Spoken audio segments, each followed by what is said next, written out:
Hi, I'm Andrea, the founder of Simply Soar Reading. For many years, I worked in the medical field and I truly loved my job. But everything changed when my son was diagnosed with dyslexia in first grade. As a mom, I felt that moment deeply. I wanted to understand everything, what dyslexia really is, how the brain learns to read, and most importantly, how children with dyslexia can grow into confident, capable readers. So I started learning. I read the books, I listened to the podcast, I invested in trainings, and it's in that season that God placed a new passion in my heart, one that was much bigger than just my own child. I went back to college, earned my teaching certification, and served in the public schools.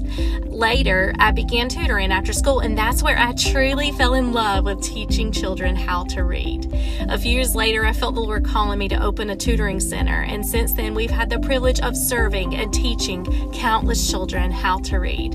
Along the way, one of my incredible teammates encouraged me to write my own reading program. We were using a great program, but we're constantly adapting and modifying and adjusting to meet our students' needs.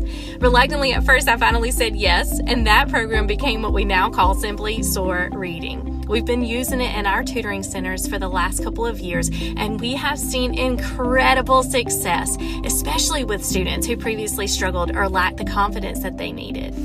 So with encouragement from my family and my team, I knew it was finally time to make this program available beyond our tutoring centers and into the world. Simply Soar was created so you don't need a teaching certification or hours of specialized training. It's aligned with the science of reading and brain research, and it's designed to be accessible for parents and tutors and teachers alike. It's written intentionally for dyslexia success, so near to my heart, but it truly supports all children learning to read. With intentionality, consistency, and perseverance, your child can learn to read too. If you're a parent or a tutor who wants a clear, proven path to help a child learn to read with confidence, I'd love for you to explore Simply Soar, and I would be honored to walk that journey with you.